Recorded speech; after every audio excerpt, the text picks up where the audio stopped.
제가 읽겠습니다. 에베소서 1장 3절부터 6절까지 보겠습니다. 에베소서 1장 3절부터 6절. 에베소서 1장 3절부터 6절까지 제가 읽겠습니다. 찬송하리로다. 하나님 곧 우리 주 예수 그리스도의 아버지께서 그리스도 안에서 하늘에 속한 모든 신령한 복을 우리에게 주시되 곧 창세전에 그리스도 안에서 우리를 택하사 우리로 사랑 안에서 그 앞에 거룩하고 흠이 없게 하시려고 그 기쁘신 뜻대로 우리를 예정하사 예수 그리스도를 말미암아 자기 아들들이 되게 하셨으니 이는 그가 사랑하시는 자 안에서 우리에게 거저 주시는 바 그의 은혜의 영광을 찬송하게 하려는 것이라. 아멘. 여러분들 반갑습니다. 예, 저 뒤에는 안 반고 같습니다. 우리 세계 선교회 기도에 이렇게 평소에 이렇게 많이 오시는 거죠? 네.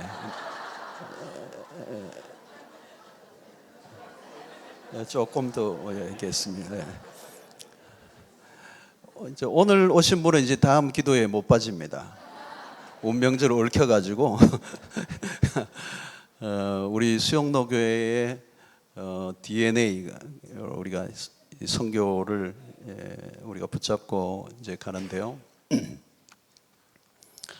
이제 요즘 이제 50주년을 맞았고 또 50년을 이제 가는 이제 때를 우리가 있는데 어떻게 우리가 선교를 하나 또 이제 선교에 대해서 고민을 이제 우리가 많이 하는데 그것보다 이제 가장 중요한 것은 뭐냐면 우리가 선교를 하자 해가지고 되는 게 아닌 것 같아요. 우리 교회도 그렇죠. 전도하자고 해서 전도가 할 수는 있죠. 그런데 올해는 못 가요. 그러니까 타의에 의해서, 조직에 의해서, 교회의 프로그램에 의해서, 교회라고 하는 시스템 안에서 움직여서 하는 거는 리미트가 있는 거죠. 그러니까 내 안에서 그냥 내 존재 자체가 복음을 전하는, 저절로 되는 거, 저절로. 그게 억지로 되는 게 아니고. 똑같은 원리가 뭐냐면 여러분 그거예요. 맛집하고 똑같아요. 맛집에 진짜 맛집이 있더라고요. 아니 그냥 해도 되는데 어떻게 이렇게 정성을 들이고 이렇게 맛있게 그분이 사람을 불러들이고 줄을 서게 하는 데는 그냥 만들어진 건 아니잖아요. 떡볶이도 보니까 몸에 안 해로운 떡볶이, 당 안 올라가게 하는 거, 뭐 그런 게 있더라고요. 그거를 경험하고 온 사람은 입이 건질건질하잖아요. 전하는 거죠.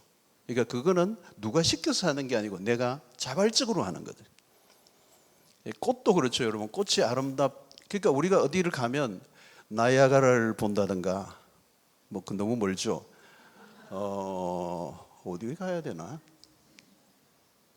우리 한국에 뭐 한라산 뭐 등반을 했다, 정상에 올라갔다. 이제 백록담 맞습니까? 와 그러잖아. 이 장관을 보면 그 아주 그냥 와 감탄을 하죠. 근데 사실 우리가 나이아가라를 보러 가는 게 아니고, 그리고 그 한라산의 정상을 가는 게 목적이 아니고 가는 이유는 딴 게 아니에요. 감탄하기 위해서요. 감탄. 와, 그거 하러 가는 거예요. 그러니까 아름다운 거를 목격할 때 우리 안에서 탄성이 오르는 거죠. 그러니까 오늘 에베소서 1장에 보면 찬송하게 하려 하심이라. 예배죠, 예배. 그러니까 우리 안에 가장 중요한 것은 찬송이죠. 찬송은 뭐냐면 하나님이 하신 일에 대한 감탄이에요. 자기의 아들들이 그리스도의 피로 말미암아 자기의 아들들이 되게 하시는 이 구원, 이 복음을 말미암아 우리 안에 일어난 일들을 보면서 우리는 감탄을 하는 거예요. 그래서 복음을 제대로 목격한 사람은 감탄이 나오게 돼 있어요. 그 감탄이 뭐냐면 예배예요, 예배. 찬송을 부른다는 것은 이건 특별한 의미가 있는 거예요. 하나님이 행하신 위대한 일에 대해서 내 영혼 깊은 곳에서부터 터져 나오는 게 찬송이지 입술로 노래 부르는 게 아니거든요. 그러니까 여러분 가라오케 가요방 노래방에 가가지고 노래 부르면 그거는 그냥 부르는 거죠. 노래를 불러 제끼는 거지 영혼 속에서 나오는 게 아니거든. 그리고 부르고 가면 집에 가면 찝찝하고 뭔가 막 괜히 트로트인가 부르고 나면 감성은 터치하지만 우울해지는 거예요. 이 꽉 찬 우리 안에서 나오는 게 아니거든요. 그래서 중요한 거는 뭔가 하면 구원을 하나님의 그 행하신 일들에 대해서 제일 먼저 우리가 해야 될 일이 뭐냐면 감탄을 해야 돼요. 라고 하는 내 영혼 안에서 오는 탄성. 그래서 내가 누구인가? 나를 구원하시기 위해서, 나를 당신의 자녀로 삼으시기 위해서 하나님의 행하신 일들이 얼마나 오묘한지에 대해서 그 복음의 비경 안으로 들어가면 그 삼일체 하나님께서 창세전에 그리스도 안에서 영광 가운데, 그죠? 우리 가운데 행하신 그 놀라운 일들을 하나하나 비집고 들어가면 경이로운 거죠. 그래서 창세기부터 요한계시록까지 모두가 말하는 것은 예수 그리스도의 복음을 얘기하는 거예요. 그게 기쁜 소식이고 인류를 살게 만드는 거고, 그 복음이 들어가면 죽어가는 영혼이 살고, 그 죽었던 내가 사는 게 이 복음이었단 말이죠. 그러니까 내가 감탄을 해야 돼. 내가 감탄을 해야 돼. 그 복음을 맛보아야 된다는. 이게 그렇으면 그 복음을 맛보는 사람도 뭐냐? 만끽을 하는 거예요. 만끽. 그러니까 예수 그리스도 안에서 누릴 수 있는 가장 좋은 것들을 그 누구보다도 내가 인조이를 해야 되는 거예요.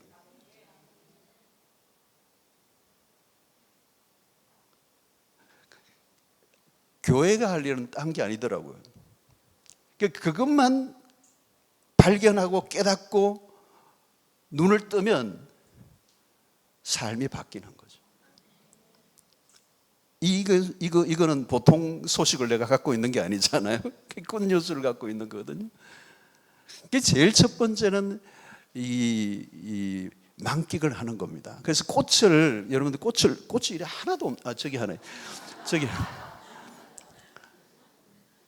이 꽃을 보면 우리는 왜 그 꽃을 아름답다고 하느냐면 그 꽃에 대한 아름다움 때문에 감탄하는 게 아니에요. 그 꽃을 만드신 하나님의, 꽃이 저리 아름답다면 그 꽃을 만드신 하나님은 얼마나 아름다우신 분이시겠어요. 그러니까 여러분, 아름다운 거예요. 하나님은 아름다워. 근데 그 아름다움을 볼 수 있는 눈이 있어야 된다. 그걸 안목이라고 그래요. 안목. 다 아름답다고 보지 않아요, 여러분.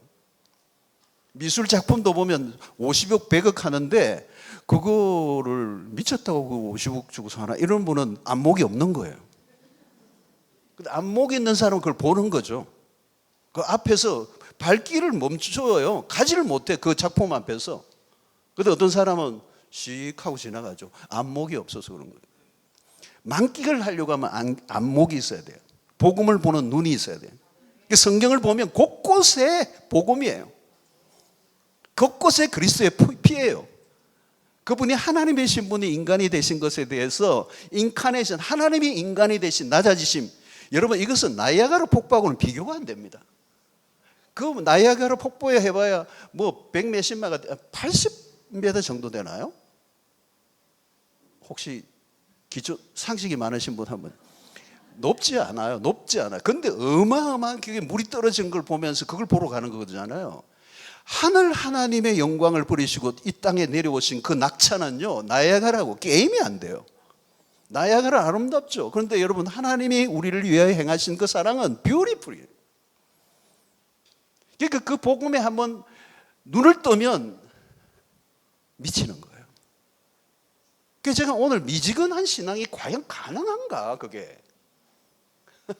어떻게 미지근할 수 있지? 그건 안 믿는 거예요. 안 믿는 거예요. 복음의 눈을 안 뜬 거예요. 복음의 눈을 뜨면 그것보다 더 아름다운 게 없대요. 여러분, 갤럭시라고, 갤럭시, 하늘에 갤럭시들이 있잖아요. 수많은 별들이 수백만 개의 별들이 있는 그 갤럭시가 셀 수 없이 있잖아요, 우주에.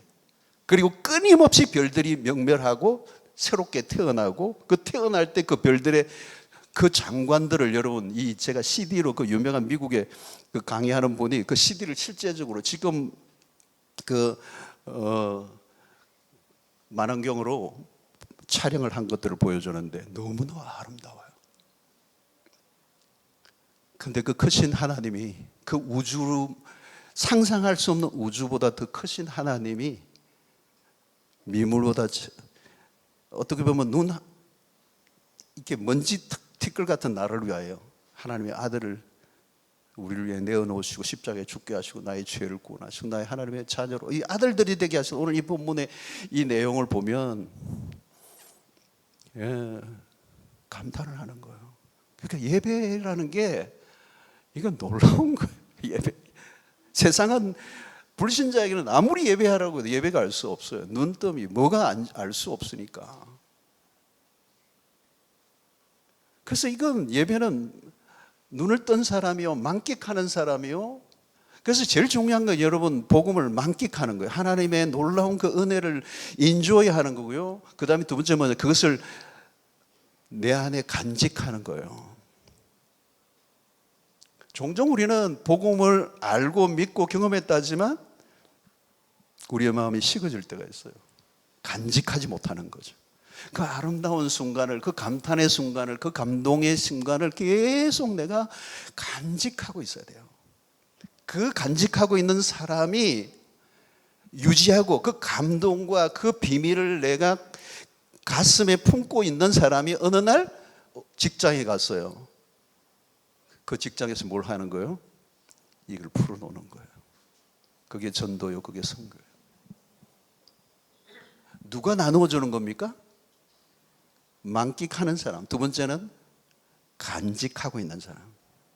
그걸 품고 직장을 가고 세상에 나아가서 누구를 만나지? 비행기를 타면 내 옆자리에 앉아있는 사람에게 어떻게 해요? 나누는 거죠.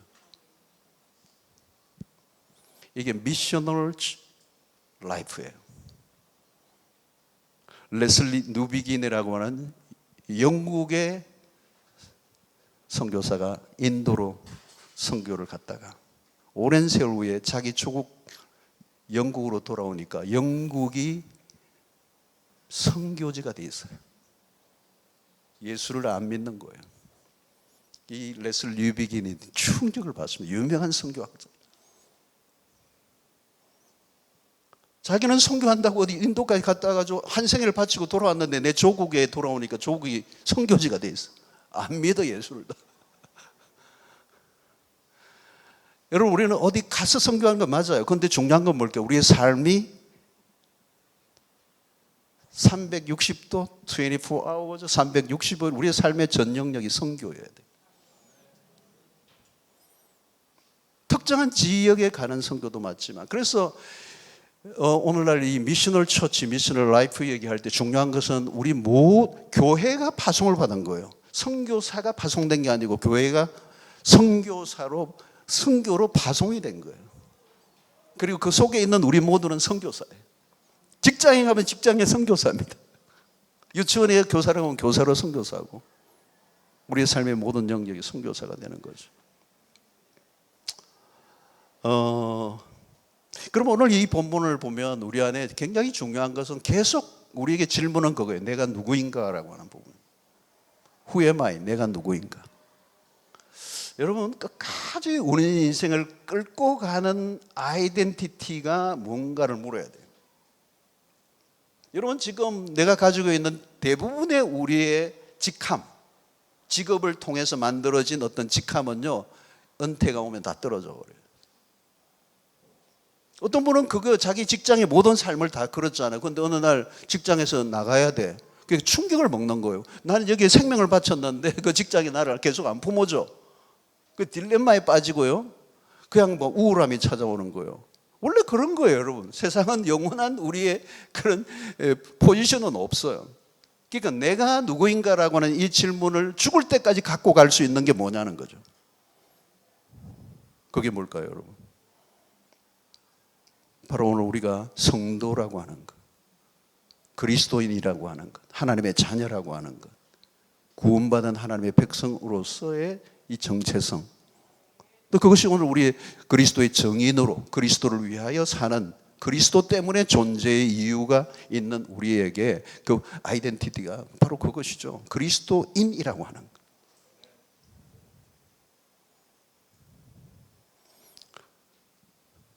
여러분, 이 그리스도인이라고 하는 이 아이덴티티를 얻을 수 있게 만든 것은 하나님의 청량할 수 없는 은혜로 인하여 우리에게 주어진 것이라고 오늘 우리에게 말씀하고, 그래서 저는 언제나 이 빚진 자의 의식이 참 중요하다고 생각해요. 빚진 자의 의식. 여러분, 이 글을 깨친 거에 대해서 나에게 누군가 글을 가르쳐 준 사람이 있다. 내가 그냥 배운 사람은 없어요. 가르쳐 준 사람이 있어요. 지식을 일깨워준. 모든 것에 가면 우리는 빚진 자의 의식이 있어요. 이 세상에. 여러분, 사실 오늘 우리가 이 수영독에서 은혜를 누리는 것도 우리 앞 세대의 그 수고, 헌신의 빚짐이 우리 안에 있는 거잖아요. 그냥 되어진 건 아무것도 없으니까.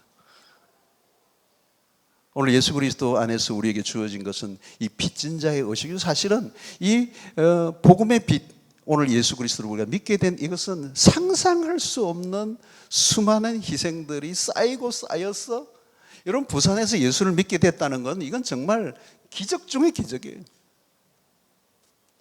저 같은 경우에는 불교, 완전 불교, 찌들린 불교. 우리 할머니는 보살. 지금도 생각하면 상상할 없어. 그 최근에 우리가 50주년 한다고 막 사진을 막 구하는데 뭐 무슨 자료가 필요하다고요.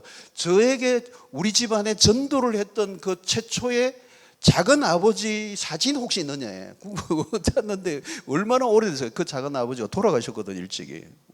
참 놀라워요. 복음을 우리 가정에 전하고 일찍 돌아가셨어요. 근데 사진을 찾으니까 있더라고요. 그 새삼 제가 그 작은 아버지 얼굴을 보면서 옛날을 회상하면서 수십 년 전으로 돌아가면서 생각을 하면서 우리 가정에 복음이 들어오게 했던 그 루트에 하나님이 그 우리 작은 아버지를 사용하시고 우리 안에 이렇게 복음이 들어오게 된 것에 대한 감동을 하면서 찐함이 있었어요.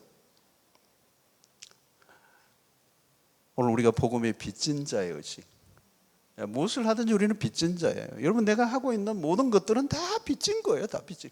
여러분, 이 길을 걸어가는 것도 마찬가지. 누군가 이렇게 희생해서, 누군가 수고해서 한 거고, 내가 병원에 가서 뭔가 치료를 받아 나은 것도, 여러분, 그걸 하나를 해결하기 위해서 수많은 의학자들이 고민하고 희생하고 밤을 새우고 연구하고 밝혀내서 그 약을 만들고 그 치료제를 만들고, 그거 우리가 다 빚진 거예요. 여러분, 이게 살아있는 게 지금 다 빚진 거예요.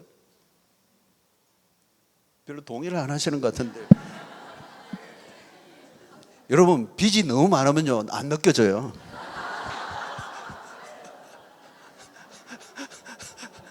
그래서 뻔뻔해진다고요. 배째라. 그래서 저는 이 빚 하면 늘 느낍니다. 우리 아버지가 사회사업 하면 딱 맞는 분인데 사업을 하신 거예요. 사회사업하고 사업은 달라요. 사회사업은 막 터줘야 돼. 그러니까 이게 마음이 약해. 그래, 제대로 값을 때려야 되는데 못 때려. 그러면 줄 대로 주세요 이러고 하니까 망하지. 그래 아마 빚잔치하고 뭐 얼마나 빚에 시달렸는지 몰라요. 빚쟁이만 찾아오면 자꾸 나보고 나가라고 그래가지고, 내가 얼굴이 되니까 뭐 나가라고. 순하고 착하게 생겨가지고 말이야. 없대요. 우리 부모님 안 계세요. 거짓말을 제가 얼마나 만났는지 했는지 회개를 해야 돼. 지긋지긋해, 지긋지긋. 근데 여러분, 그 빚을 다 갚고 난 날 기쁨을 말로도 할 수 없어. 잊을 수가 없어. 잊을 수가 없는 날이에요. 빚을 다 갚은 날. 깨끗하게 갚은 날이 있어.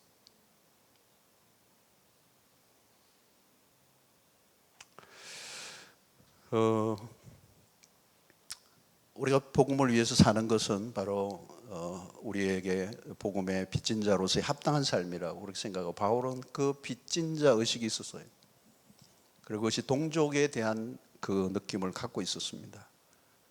그래서 동족 이방인을 위한 사도로 부름을 받았지만 동족을 위한 유대인에 대한 복음 전거에 대한 빚진 자의 감정을 로마서 11장에서 밝히고 있어요. 그의 빚진 자 의식이 그의 그 삶을 끌고 가는 힘이었습니다. 우리가 복음을 위해서 살 때 주시는 하나님의 축복 중에 하나는 하나님의 나라가, 그러니까 우리가 전도한다는 개념은 하나님의 나라의 이동을, 우리가 하나님의 나라의 완성과 확장을 보는 거거든요. 저는 이제 올 초에 작년 말에 제가 KWMA라고 세계 한국교회 모든 선교단체의 연합인 협의회에 제가 이사장을 했어요. 그러니까 모든 걸 결정하는 핵심적인 선교회, 한국교회 선교의 모든 걸 결정하는. 그래서 뭐 한국교회 선교 신학교 신학대학원의 선교학 교수들, 또 선교 전문가들, 정책자들, 선교 베테랑들, 다양한 모임들을 가지고, 그리고 테이블 회의를 하고 전략을 짜고, 그리고 그런 세미나를 통하여 이제 세계 선교의 동향을 제가 또 읽게 되고, 지금은 여러분 작년에 이제 로잔 대회를 기점으로 해서 한국 교회가 세계 선교에 이렇게 책임 있는 리딩 그룹으로 서게 됐어요. 이게 지금은 서구 중심의 선교가 이제는 비서구 중심의 선교로 넘어왔어요. 그러니까 서구 교회가 이제는 더 이상 선교를 감당할 수 없는 시대가 됐고, 비서구로 넘어왔는데 비서구권의 교회들 가운데 대한민국 외에는 세계 선교를 리딩할 수 있는 교회들이 없어요. 지금 여러분 세계는 선교의 동향은 지금 무섭도록 부흥이 온 세계에 일어나고 있어요. 지금 인도의 부흥이 놀라워요. 동남아도 마찬가지입니다. 브라질, 남미 엄청납니다 지금. 여러분 브라질 가보세요. 상상을 초월하는 이 부흥이 일어나. 물론 이 펜타코스탈 중심의 그런 교회들이지만 나이제리아 같은 아프리카 가운데서도 지금 부흥이 무섭게 일어납니다. 우리가 감당할 수 없을 만큼. 그러니까 이것은 지금 온 세계에 일어나는, 지금 여러분 중국도 마찬가지, 시진핑 시대지만은 여전히 중국은 기독교의 엄청난 이런 부흥기를 경험하고 있는 거거든요. 그런데 이 세계 교회의 선교의 동향을 이끌어줄 교회는 한국 교회밖에 없어요. 왜냐하면 한국 교회가 건강한 한국 교회들이 버티고 있어야 되고, 그 다음에 그 한국 교회를 이끌어가는 신학이 건강해야 돼요. 그리고 신학자들이 준비되어 있어야 돼요. 신학적인 토대를 가지고 있는데 한국 교회는 지금 신학적인 토대, 신학적인 교수들, 실력 있는 사람들, 그리고 한국교회 복음적인 교회들이 대거 포진을 하고 있어요. 세계에 이런 교회가 없어요. 그래서 인구 대비로 해서는 지금 사실 우리가 선교를 미국보다 더 많이 하는 거예요. 물론 미국이 가지고 있는 어마어마한 이 선교적 자원이나 이런 것들은 우리가 비교할 바 아니지만, 하나님이 지금까지 이 역사를 보면 선교를 감당하는 나라를 하나님이 축복하시고 그 나라를 사용하셨다는 거예요. 지금 때가 지금 우리 대한민국으로 왔는데 지금 상황을 보면 아니에요. 근데 하나님의 비밀이 있겠죠, 여러분. 저는 이 비밀에 북한이 있다고 생각해요. 통일은 우리의 준비와 상관없이 열리게 돼 있어요. 어느 날 한순간에, 여러분 서독과 동독의 통독이 그렇게 일어난 거예요. 준비돼 가지고 계획해 가지고 한 게 아니에요. 어느 날 광고 장관이 광고 잘못해 가지고 그게 밀려와 가지고 그게 그 중간에 그게 무너져 버렸어요. 그러니까 희한하게 통일이 났어요. 여러분 남북의 통일도 그런 일이 틀림없이 일어날 거고, 저는 이 김정은 동지가 무슨 일이 일어날지 몰라요. 무슨 일이 일어날지 몰라요. 지금 여러분 숭실대에 통일학과, 지금 우리 교회와 서울의 한 세 교회와 우리 교회가 합쳐서 숭실대가 북한에 있었던 대학입니다. 그래서 전쟁으로 인해 남한에 내려와 있는 북한을 소재로 한 대학이 숭실대학인데, 이 숭실대학 안에 통일학과 석박사 과정을 우리 교회와 서울의 몇 교회가 연합해서 만들었어요. 제가 많은 정보를 알려드리는데 여러분들 잘 모르는 일들이 우리 교회 안에 많이 일어나고 있습니다. 엄청난 일들이 일어나고 있는데 거기에 석박사 과정의 통일이 되면 이 통일을 위해서 준비하는 사람들이 많아요. 여러분 그냥 통일된다고 뭐 되는 게 아니고 이 통일을 준비하는 학과예요. 그래서 통일이 되면 이 돈의 문제를 어떻게 다룰 건가, 경제학적인 부분부터 시작해서 지역별 연구까지 다 해서 하는데 재밌는 거는 여러분 이 통일학과에 온 세계 사람들이 공부하러 와요. 온 세계 사람. 한국 사람이 아니에요. 별별 스웨덴 사람, 노르웨이 사람, 독일 사람, 호주 사람, 브라질 사람. 브라질이 유독 한국의 통일을 위해서 헌신한 사람들이 많아요. 여러분 이건 우연이 아니라고 저는 생각해요. 왜 세계 곳곳에서 사람들이 한국 통일을 위하여 헌신한 사람들이 이렇게 일어나는 거예요. 지금 여러분 강원도 태백에는 그 예수원이라고 하는 데가 있어요. 거기에서 외국인들인데 문만 열리면 북한에 들어가려고 준비하는 사람들이 세계에서 모인 사람들인데 우리말을 공부하고 있어요. 영성훈련과 우리말 공부를 지금 예수원에서 공부하는 사람이 지금 한 40-50명 또 있어요. 저는 하나님께서 이 비밀을 마지막 때에 남북 통일을 두고 이 남북 통일이 되면 이 한반도 안에서 한국 교회를 통해서 세계 선교의 완성을 위해서 우리 민족을 사용해 주실 줄로 믿습니다.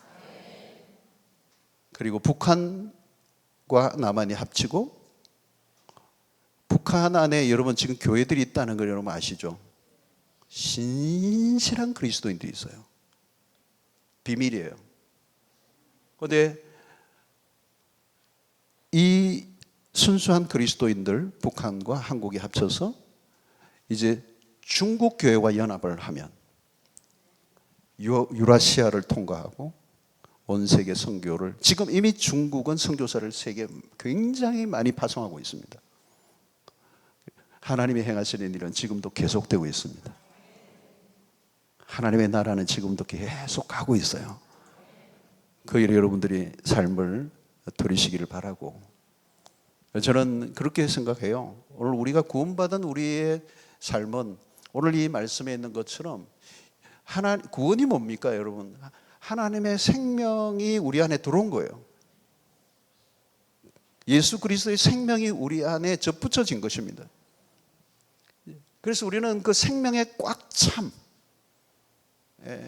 그 생명의 충만함, 그가 내 안에 내가 그 안에 있으면 그 말과 같은 거죠. 여러분 꽃꽂이에 있는 꽃은 좀 마르고 있는 겁니다. 세상의 모습하고 똑같아요. 화려하지만 이미 죽은 겁니다. 그런데 우리는 뭐요? 포도나무의 비유처럼 그가 내 안에 내가 그 안에 있는 거죠. 그리스도 안에 뿌리를 깊이 내리고 있기 때문에 아무리 위에 가지를 쳐도 다시 나무는 자라나고 열매를 맺고 과실을 많이 맺는 역사는 뭘까요? 여러분 열매는 내 안에 생명이 꽉 찰 때 가능해지는 겁니다. 생명의 꽉 참을 누리는 것. 여러분 세상은 그런 게 없어요. 세상은 죽음이 꽉 찬 겁니다. 죽음의 영이 지배를 하고 있고 죽음의 힘이, 쇠퇴의 힘이, 그 소멸의 힘이 꽉 차 있습니다. 그런데 우리는 생명이 꽉 차 있어요. 생명의 충만함이야. 그건 예수의 생명이죠. 죽어도 살겠고 부활의 생명이죠. 그래서 여러분 예수 믿는 사람과 안 믿는 사람은 표정에서 달라요. 그래서 우리 얼굴이 사실은 전도지 중에 전도지입니다. 이미 내가 죽음이 가득한데 무슨 전도를 하겠어요 여러분? 니나 잘 믿어라 그럴 거예요. 그럼 예수를 믿으면 여러분 생명에 꽉 참이 있어요. 이건 영원한 생명이고 죽어도 살겠고라고 하는 생명이란 말이죠. 그래서 여러분 꽃이 피는 것은 생명이 발화하는 거잖아요. 꽉 참이 열매를 맺게 하는 거잖아요. 그래서 우겨삼을 당하여도 내가 우겨삼을 당하지 않는 것은 예수의 생명이 내 안에 있기 때문에. 그래서 오늘 우리가 여러분 말씀을 듣고 그래서 우리는 말씀을 먹어야 생명이 사는 역사가 일어나고, 세상의 사람은 생명이 없으니까 돈을 먹어야 생기가 나고, 우리는 예수로 인하여 충분하고, 건드리면 예수가 나오고, 우리를 건드리면 그 예수의 생명의 출렁거림의 역사가 일어나고, 그리고 약간만 베어도 고난이 찾아와도 예수의 향기가 나오고. 여러분, 향나무는 어디를 잘라도 향냄새가 난다고 그러잖아요. 그러니까 우리가 예수 나무가 된 거예요. 예수의 생명체가 된 거예요. 우리가 어디를 가든지 건드리면 예수가 나올 수밖에 없고, 예수 그리스도를 자랑하고 증거하고 드러내는 일에 우리의 삶이 쓰여지게 될 줄로 믿습니다. 우리가 하나님의 나라에 포커스를 맞추고 살면 하나님 우리나라 경제도 그것과 연관이 돼 있죠. 그것과 연관돼 있지 않은 경제적 성장은 우리에게, 여러분, 조금 더 떡이 많아질 뿐이지 그것이 우리의 삶을 복되게 하지 않아요. 하나님의 나라에 우리의 포커스를 맞추고 우리 교회가 또 우리의 삶이 쓰여질 때 그 일이 가능하도록 하나님께서 우리에게 공급하시고 우리의 삶을 더 사용해 주시는, 무엇을 먹든지 마시든지 하나님의 영광을 위해 살아가게 될 때 우리의 삶을 책임지시고 공급해 주시는 그 은혜를 여러분들이 누릴 수 있게 되기를 축원합니다. 하나님 아버지, 감사합니다. 선교를 위해 우리가 기도합니다. 지금도 하나님의 나라는 여전히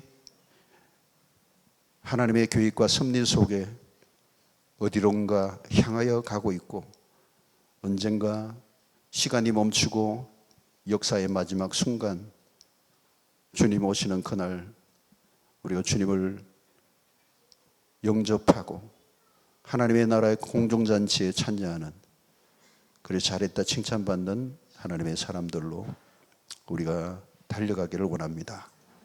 이 마지막 때에 세상은 기울어져 있고 어디를 봐도 소망이 없는 이 시대에 복음의 눈을 뜨게 하시고 우리에게 주신 그 복음의 영광스러움에 눈 뜨게 하시고 세상의 헛된 것에 우리의 삶을 낭비하지 않게 하시고 우리에게 주신 그 복음의 그 광의로움을 만끽하고 또 그것을 누리고 또 나누고 섬기며 주의 복음의 아름다운 열매를 맺고 살아가는 우리의 삶이 되게 하여 주시옵소서.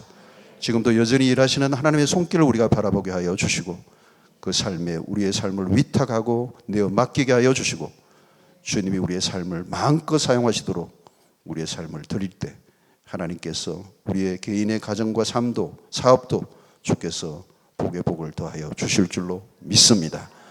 하나님, 복음의 빚진 자로 살게 하시고 주님께서 감당할 수 있는 능력도 주셔서 우리를 통하여 구원의 역사, 생명의 역사가 날마다 더하여지게 하여 주시옵소서.